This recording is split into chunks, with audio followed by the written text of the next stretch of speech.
मराठा आरक्षणासाठी संघर्ष करणारे मनोज जरंगे पाटील आज रायगड किल्ल्यावरती येऊन छत्रपती शिवाजी महाराजांच्या समाधीचं आणि पुतळ्याचं दर्शन घेणार आहे। खरं तर मराठा समाजाला आरक्षण मिळावं याकरता मनोज जरंगे पाटील यांनी मुंबई आंतरवली सराटी ते मुंबई अशी संपूर्ण यात्रा काढलेली होती आणि नवी मुंबईमध्ये त्यांची संपूर्ण यात्रा जी आहे आंदोलन जे आहे ते अडवण्यात आलेलं होतं आणि त्यानंतर सगळे सोयऱ्यांना ओबीसी प्रमाणपत्र देण्याचं जे आहे ते अध्यादेश सरकारकडनं काढल्यानंतर या विजयानंतर छत्रपती शिवाजी महाराजांचा आशीर्वाद घेण्याकरता पहिल्यांदाच मनोज जरंगे पाटील जे आहेत ते रायगडावरती येणार आहेत। मनोज जरंगे पाटील हे 2 दिवस रायगड दौऱ्यावरती आहेत। काल अंतरवली सराटीमधनं ते रायगडच्या दिशेने निघालेले होते। ठिकठिकाणी त्यांचं स्वागत देखील करण्यात आलेलं होतं। आज सकाळी रायगड किल्ल्याच्या पायथ्याशी मनोज जरंगे पाटील हे आलेले आहेत। थोड्याच वेळात 10 ते 11 ते 12 वाजेपर्यंतच्या दरम्यान छत्रपती शिवाजी महाराजांच्या समाधीस्थळाचं आणि पुतळ्याचं दर्शन घेण्याकरता मनोज जरंगे पाटील जे आहेत ते किल्ले रायगडावरती दाखल होतील। त्यांच्यासोबत असंख्य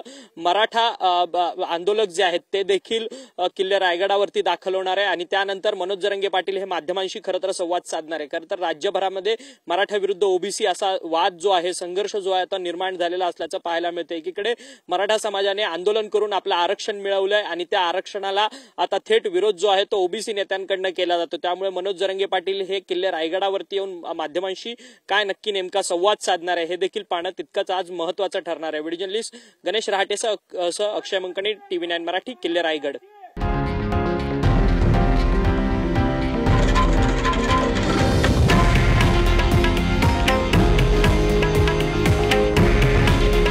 हे आहे देशातील नंबर 1 न्यूज नेटवर्क आणि आपण पाहत आहात TV9 मराठी। काळजी तुमची, हित महाराष्ट्राचं।